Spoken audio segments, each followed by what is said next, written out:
Animatronic Memories is a brand new Five Nights at Freddy's fan game that was released a little while back. Before this game even came out, I knew we were in for a treat just by looking at the teaser images and trailers alone. And well, after completing the game twice, once for the bad ending and again for the true ending, I'm happy to say that I was correct. Not only is the gameplay really interesting with unique main nights, post-night tasks, and mini games, but the atmosphere, art style, and overall aesthetic of the game is also extremely well crafted. That's not even to mention the story, which definitely takes the spotlight above everything else. As you'll see throughout the game, the devs used environmental storytelling, well animated cutscenes, and classic mini games like the original FNAF to bring together a story that's really worthwhile. So if that sounds interesting to you, then join me as we dive deep into Animatronic Memories, a thrilling new Five Nights at Freddy's fan game.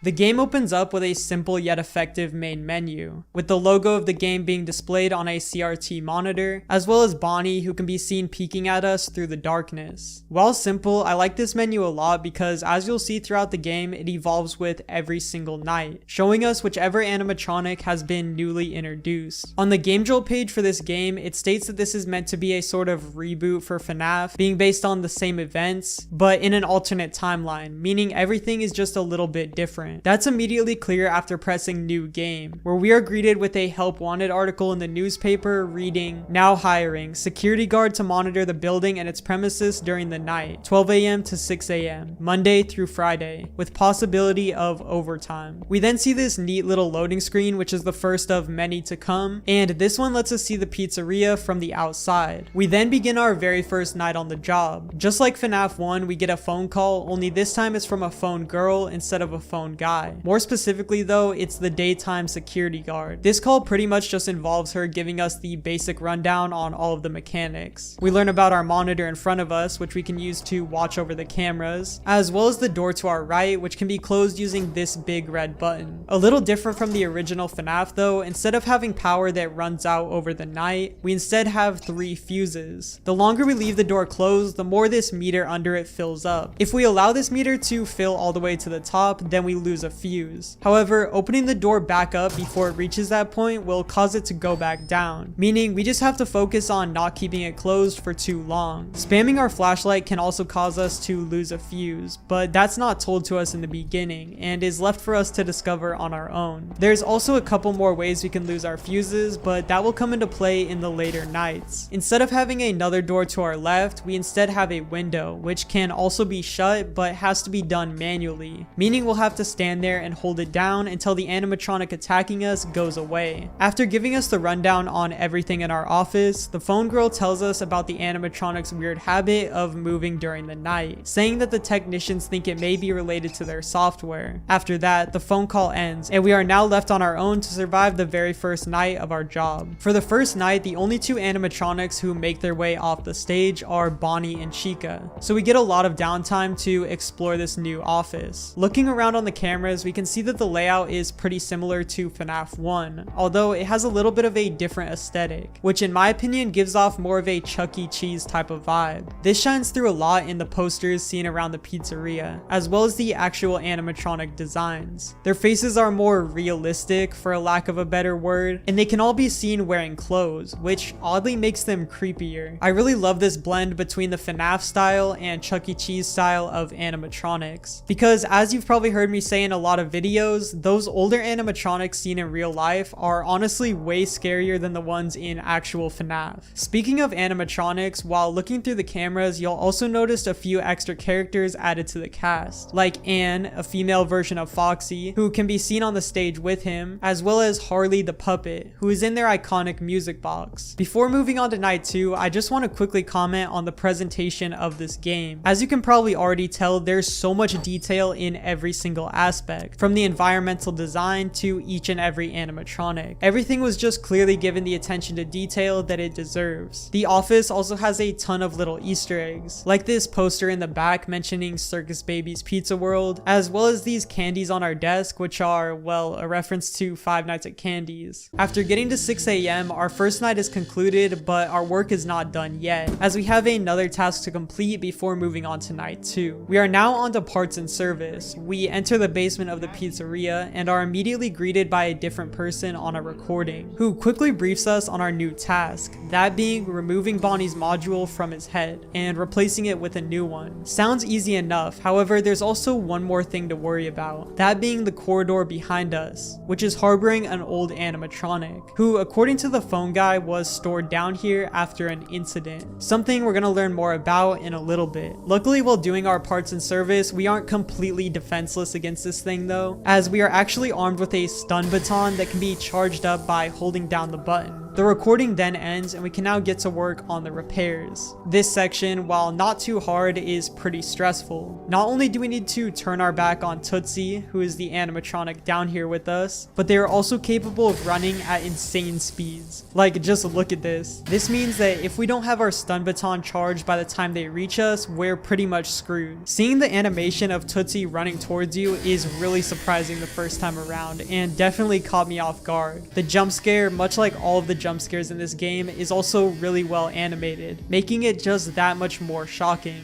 Also, after dying to Tootsie, we see what I assume is the incident that the phone guy was referring to depicted to us through this drawing, which would explain why half of Tootsie's body is burnt off. You'll see later that there's a lot more of these post-death screens, which I just think is a really cool feature. Anyways, like I said, replacing Bonnie's module isn't too hard. We just need to hold our mouse on it to unscrew it, every once in a while turning around to make sure we're not in harm's way. After removing the part and replacing it with the new one from this box on our right, the segment is over, and we are now greeted with this cute little screen on the TV. We then load into the very first fully rendered cutscene, which shows our character making his way out of the basement. As he's making his way out, we get a look at this poster on the wall, which has this game's version of Spring Bonnie and Spring Freddy. However, just as our character is about to leave, his attention is diverted by a sound of some music playing in another room. This causes our character to turn around and investigate the sound for himself.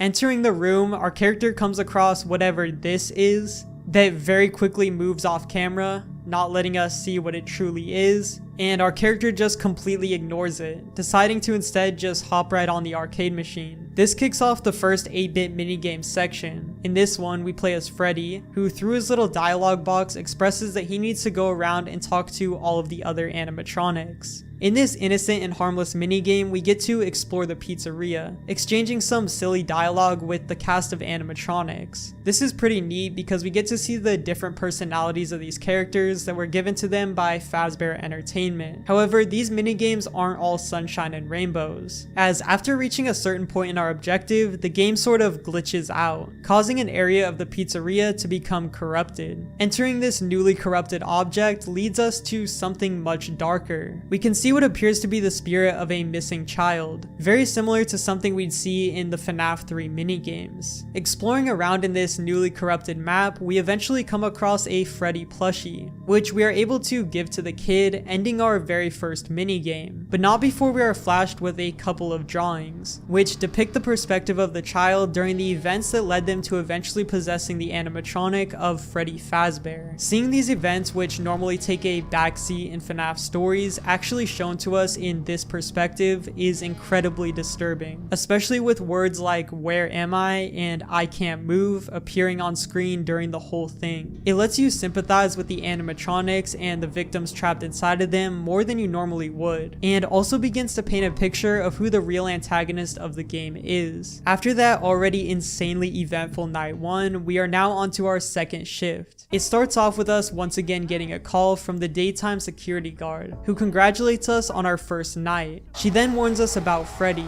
telling us that he likes to hide in the dark and isn't one to just enter the security office, instead attempting to reach his hand in the fuse box, which we need to do our best to prevent, as allowing that to happen will cause a power outage. This of course happened to me on my very first attempt, leading to this very unfortunate death.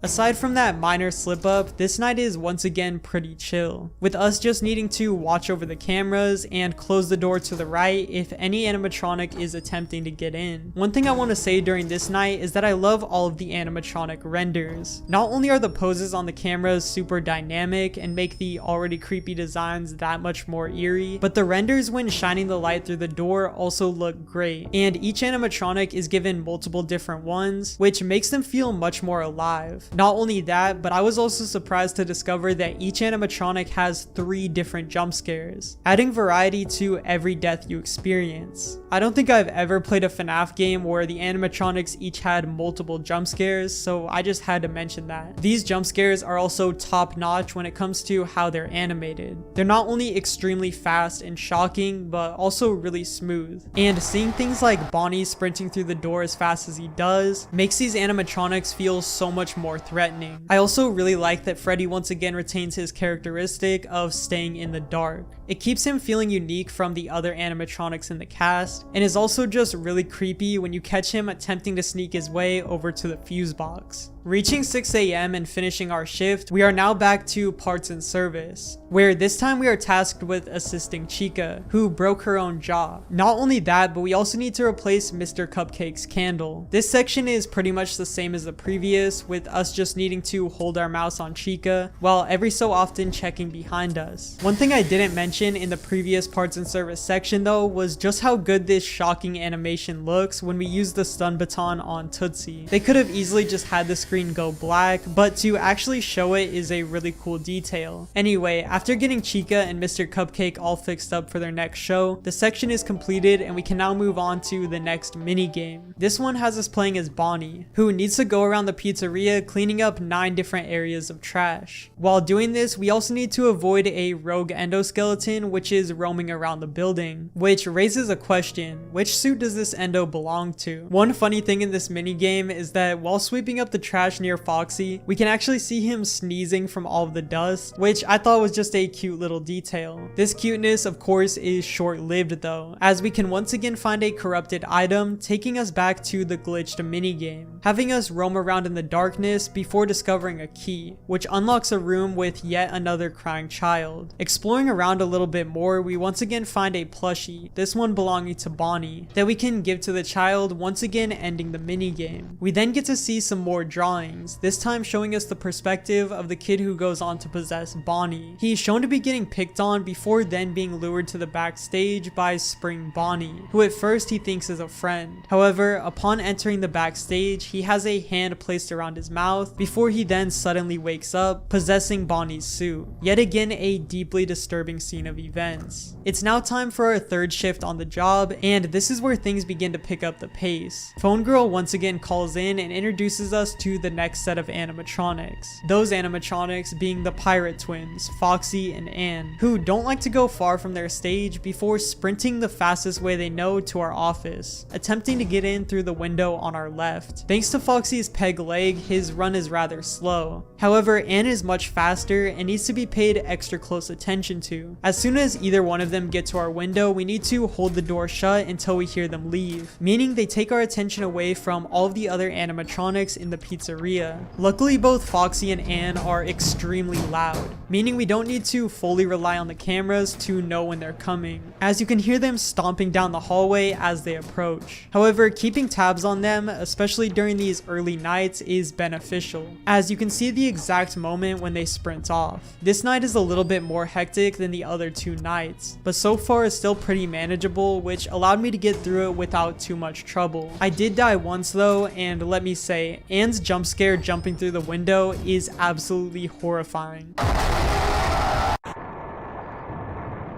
After completing night 3, we are back to parts and service, this time to fix Freddy, whose speaker needs to be replaced. While the gameplay is identical to the other parts and service nights, this one is interesting because this is the first time we get to see how the inside of the animatronics look, with Freddy's entire suit being removed besides his head. While operating on Freddy, we can also once again hear what sounds to be the trapped spirit within Freddy trying to say something, which is really creepy, especially when he's sitting right in front of us. After After getting Freddy all fixed up, we then move on to the third minigame section. In this one, we take control of Chica and need to gather 5 ingredients in order to bake a cake. Just like the other nights, we need to roam around the various rooms collecting different ingredients. However, this time while exploring, I discovered something strange. That being what looked to be Spring Bonnie's mask hidden behind some computers. Weird. After collecting 3 ingredients, the game once again glitches out, corrupting the sink in the kitchen. We can then enter it once again,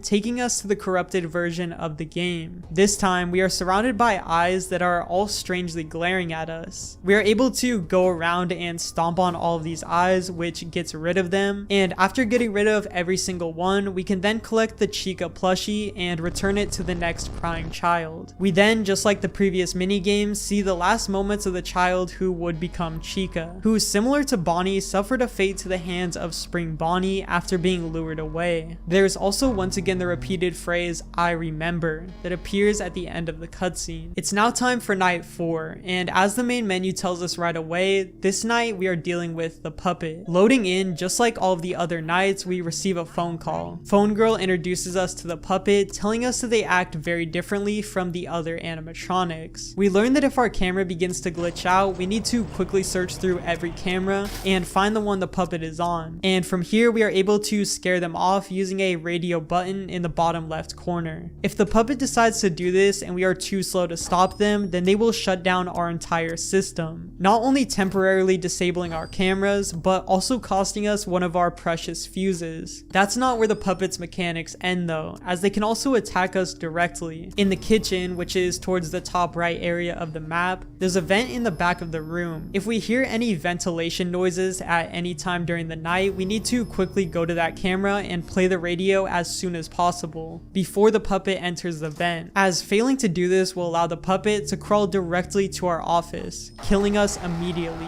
The puppet is by far the most stressful animatronic to deal with. Not only do they force you to frantically search through the cameras from time to time, but they also only give you a few seconds to react before attacking. Luckily, because the icon for the radio only appears on the camera that the puppet is on, we can use that to our advantage to find them quicker. However, they are still definitely the most dangerous animatronic so far. This night is definitely where the difficulty picks up, with your attention being stretched between the 3 main animatronics, 2 different Foxies, and now the puppet. You're for sure bound to die at least a few times during this night. Just like the parts and service night though, when being jump scared by the puppet, we once again get a post-death cutscene, and this one gives us a little glimpse of what happened to the victim possessing the puppet.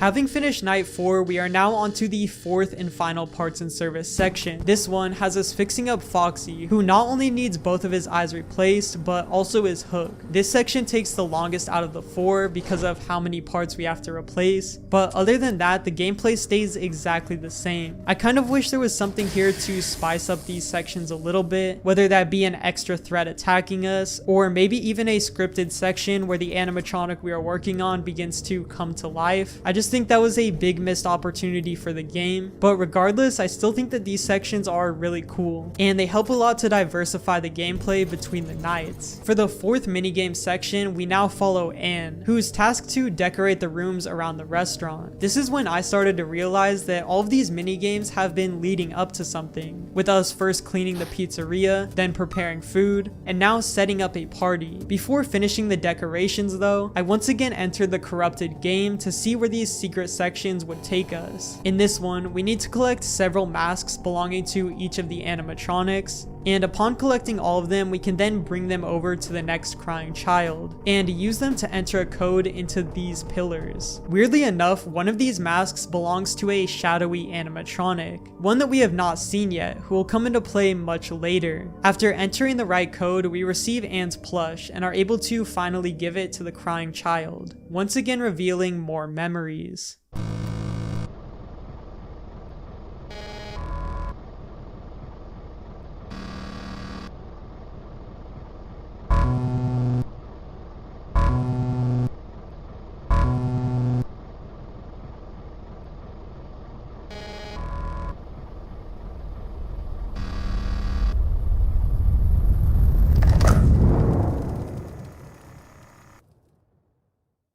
It's now time for the 5th night. Not only the last shift of our job here at Freddy's, but also the final night before the game deviates into its 2 different endings. Night 5 opens up once again with a call from Phone Girl. She sounds very enthusiastic about us making it through our first week, saying that most of the other security guards quit before reaching this point. She then tells us that the management told her to tell us not to come into work tomorrow. They didn't give her any reason as to why, other than the fact that they said someone else would be in the restaurant, and we are now set to survive this 5th night. No new animatronics are introduced, but all of the ones we've been facing against are a lot more aggressive. While still not insanely difficult, this did introduce some new challenges. With how frequently the animatronics began to come to the door, the fuse system really started to become a lot more important, with us only getting brief moments of cooldown before having to shut the door again. This led to some pretty stressful moments where I would be seconds away from losing a fuse, or would have to hope an animatronic went away before the reader reached its limit. Foxy and Ann are also a lot more active, and with the newly introduced puppet to deal with, there was a lot to keep track of. After reaching 6 AM, we then go on to the 5th and final minigame. In this one, we play as Foxy, and need to go around the pizzeria inviting all of the animatronics to the birthday party, which we have been working so hard to set up over these past minigame sections. Instead of inviting everyone though, I once again deviated from the path, going into another corrupted object, this time that being an arcade machine. From here, we then have to collect all 5 of the plushies we previously had, and upon placing them down on a pedestal, we get to see one last victim meet his fate.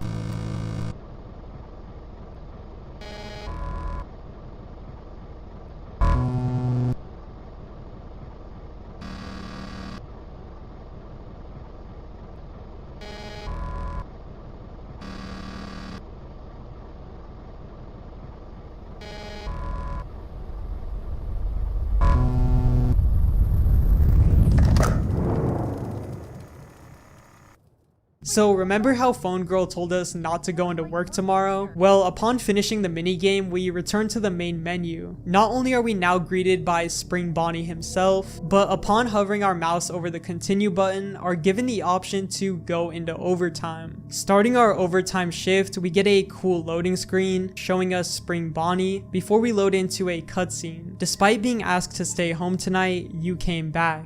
Everything you saw and everything you encountered here kept you awake. Something was calling you back here, and to your surprise, the entrance to the pizzeria was not locked. The building was quiet, most of the lights were off, and there was not a soul in sight. You decided to go into the security office and check if there was anyone on the night shift, but there was no one there either. You decided to start your shift as usual and find out what was going on in the morning. While there, you felt a growing sense of unease and couldn't shake the feeling that you were being watched. We then load back into our office for a 6th night, and while I was expecting it to be a 1 versus 1 boss fight type of night with Spring Bonnie, it's instead just a harder version of night 5. The greatness of this overtime shift though comes after we complete it, where we get to see the story that's been culminating finally come to an end.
Seriously, this was an amazing way to end the game. Getting to see this game's rendition of the spring lock scene was seriously amazing. The pre-rendered cutscene was also beautifully animated and gave me the same vibes I got when watching the FNAF movie for the first time. It was also just really cool to see the spirits of the children actually shown, in a similar way to how they were depicted in the original FNAF 3 minigame. So yeah, that was the true ending, the one you get for completing every secret within the game's 5 minigames. So what happens if we go back and replay the game, doing all of the minigames how they were actually intended? Well, I went back and did just that, and what it uncovered was something I seriously was not expecting. After successfully gathering all of the animatronics for the birthday party during Night 5's minigame, we are taken back to the main menu once again, and it's here where it becomes abundantly clear that this ending is a lot different, with Spring Bonnie on the main menu now being replaced by 2 eyes shrouded in darkness. Pressing continue to go into overtime also introduces a brand new cutscene. It starts the same as the true endings, with our character entering the pizzeria. Moving deeper into the building, our character notices that one of the rooms strangely still has the lights on, and goes in to investigate. Weirdly, nobody is in the room, however the door to parts and service was open, and there were several full garbage bags on the ground. Our character also mentions a sharp smell of chemicals in the room. Moving in closer to check on the contents in the trash bag, our character is horrified to discover a body inside. But before he is even able to gather his thoughts on this, he hears the door creaking behind him, before Spring Bonnie appears out of nowhere, stabbing him in the stomach. He tries to resist, but his body begins to go limp, before the pain starts to fade away. Suddenly, we are pulled out of the darkness and feel a presence with us. The presence of something sinister, looking deep into our soul, that is not allowing us to leave. The cutscene ends there, and we then load into a brand new office for this ending's Night 6, which I think is just so sick, and caught me way off guard. In this purgatory-esque night, you can tell that everything is off. The monitor has these creepy teeth on it that weirdly move around during the night. There are countless drawings on the wall, all containing disturbing imagery, and the building we can see on the cameras appears to be in complete ruins, barely even resembling the one we saw in the prior nights. This night, in my opinion, is the hardest in the game, and seriously had my heart racing when I completed it. In this one, we need to use our cameras to look for the shadow. When they appear on one of these cameras, they will then begin to cause us to hallucinate, before then killing us. So we need to find them on the camera and press the red button right in front of us to scare them away. On top of this, we also have these 2 masks on our desk, which oddly resemble the sister location characters. When we see the spirit of a child wearing one of these masks on the other 2 monitors, we need to put on that mask that belongs to the spirit to stop them from killing us. Another spirit, the one of Chica, can also climb up on our desk, where we will need to just click on them to get them to go away. That's not where the attacks end though, as just like the main nights, we still have the door to our right and the window to our left. Bonnie's spirit is the one who attacks the door. To get rid of him, we just need to hold our flashlight on him until he closes the door he's trying to pry open. As for the spirits of Anne and Foxy, well, they attack us over at the window once again, and need to be shined with our flashlight for a pretty long time before they leave us alone. The difficulty of this night comes from how long it takes to get rid of each of the spirits attacking us. They oftentimes during the later hours attack at the same time, forcing the player to make tough decisions on which enemy can wait and which one has to be dealt with right away. This did make the night feel unfair at times, but I was able to get through it after just a couple of attempts. I really love the aesthetic of this night so much. Actually having a night where we are attacked by the angry spirits we learned so much about over the story just feels right, and is also extremely creepy. It also gives us a view into how dark the reality is for these spirits that are forced to stay alive.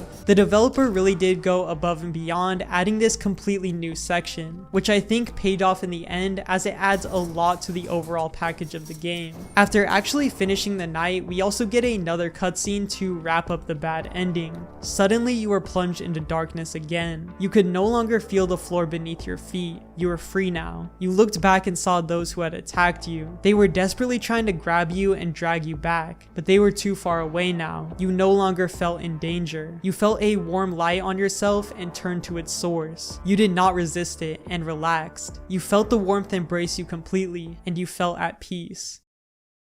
So yeah, in the bad ending, our character died to the hands of the killer, but at least they were able to escape the purgatory and peacefully rest after everything was said and done. This fan game was a straight up movie that I personally enjoyed every second of. The gameplay was very diverse throughout the various nights, post-night tasks, mini games, and alternate night 6. The storytelling was top notch with a cohesive narrative and really well done cutscenes, and the overall visual aesthetic of the game was also extremely polished. Let me know down below what you guys thought of the game though. And with that, like always, thank you all so much for watching, and I'll see you all in the next one. Peace.